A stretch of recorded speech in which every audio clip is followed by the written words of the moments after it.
Hello, Manchester United fans all around the world. Mick Ruby here with Beat the Press.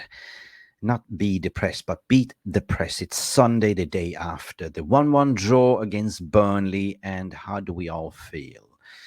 24 hours later, when you actually dissect everything and think about the overall performance and the tactics and what has been said and done in the media and social media, you got to say that after all, where Burnley had about 51 possession of ball possession and we had 49.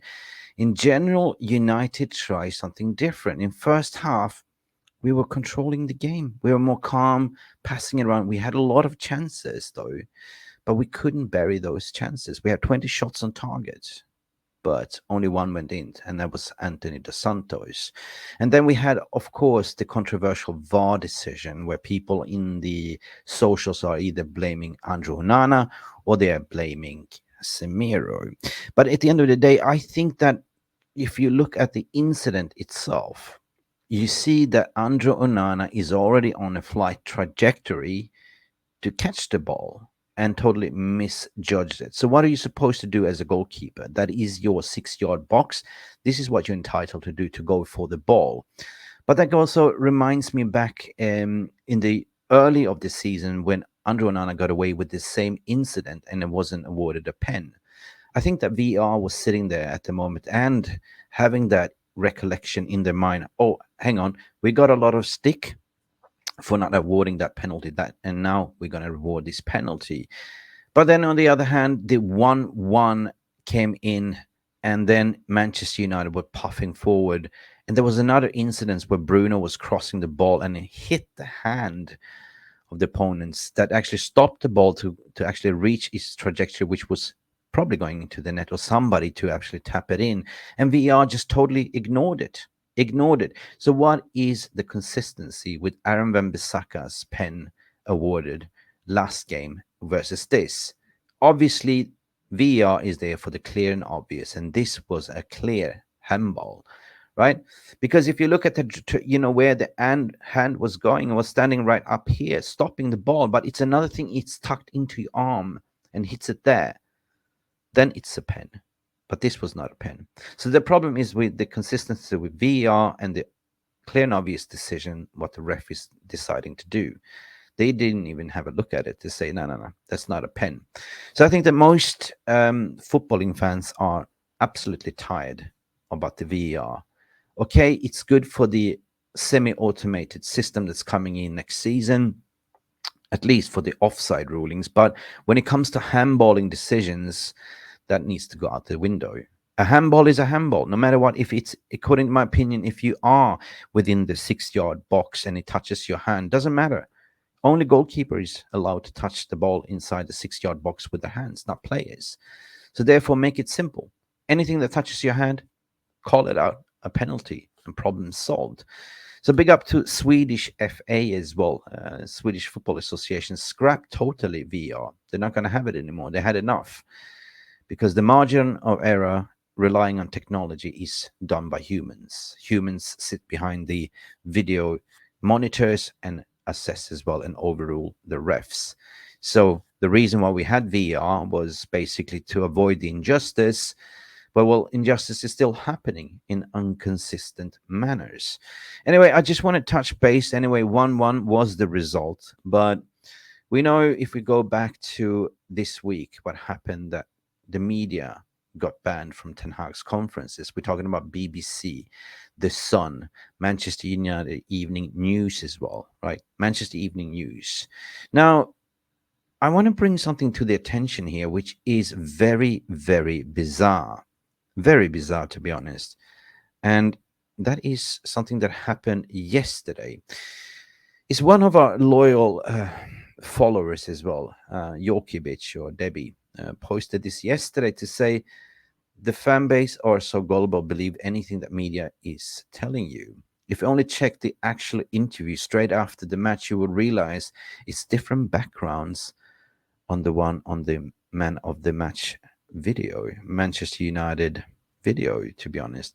Interesting, because I had to look into that and it's absolutely spot on.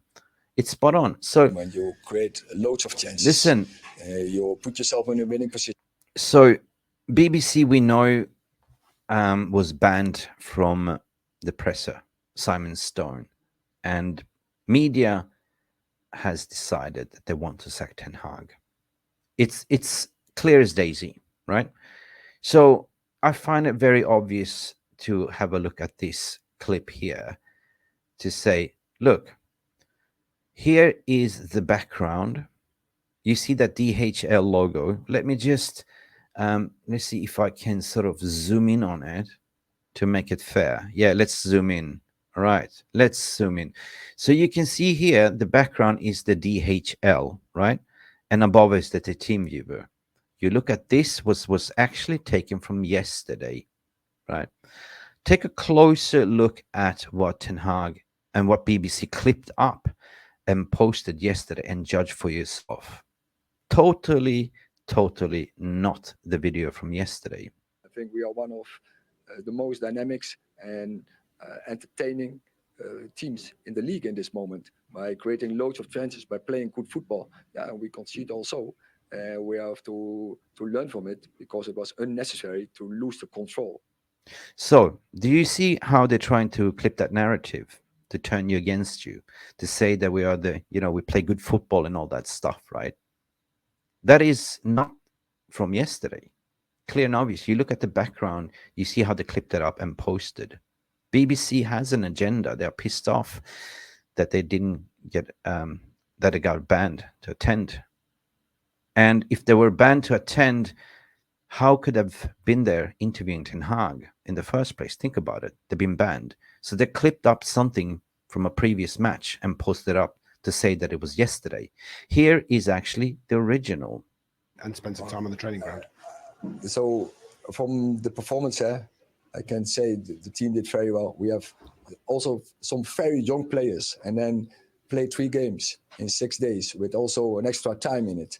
And then play a team like Burnley who are playing very high intense football. They force you in a one-on-one, and then the team did very well. I have to say everyone performed on high standards, played a good game. I think we entertained the fans as well, but yeah, I'm very frustrated that we couldn't give the fans the win. So there he says it. I think we entertained the fans as well. This was the actual clip. Really.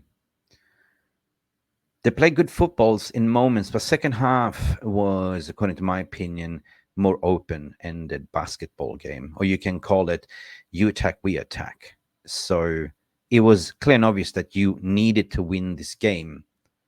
But Burnley, at the end of the day, it's a low block, and 1-1 is the result. But why would you have to go and post fake information, right?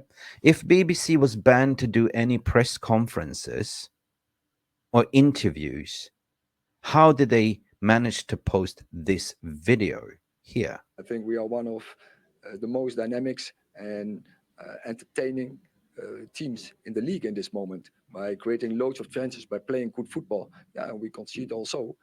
We have to learn from it because it was unnecessary to lose the control. You see what I'm saying? I mean, at the end of the day, big up, Debbie Yorkiewicz, that actually posted this. All credit to you as well. But at the end of the day, we are a global fan base community. We got to call it out. And I'm tired of media creating this agenda. Me as an independent journalist, this is a crime for me. It's crying. My heart is crying to see how can you do this, right? But this is the mainstream apparatus. Me as an independent journalist, my way is always to find the truth, to find two sides of the stories. But this was not my work. This was the work of the fan base community that had enough as well. Media, we're talking about abuse, is looking to sack Ten Hag. I know we are not performing at the moment. I know we are not the finished article. I know there's lacking a lot of qualities, but I'm done with this Ten Hag in Ten Hag debate, and knowing that the media, certain mainstreams, want to sack the manager. They decided no matter what, this is what you guys have to wake up and smell the coffee, because you are the ones falling for it. We, on the other hand, are just here to present you with the evidence. At the end of the day, how you interpret it, it is up to you. But here, let me know in the comment section what you think. This is a disgrace, according to my opinion. Thank you for watching. It's been Mick Ruby here from MUFC Realist TV. Don't forget to like and subscribe to this video. And we should see you tomorrow, by the way. Happy Sunday, people, and hope you have a good Sunday roast. Bye for now. Thank you so much for stopping by and watching MUFC Realist TV. Don't forget to like and subscribe and follow us on the socials.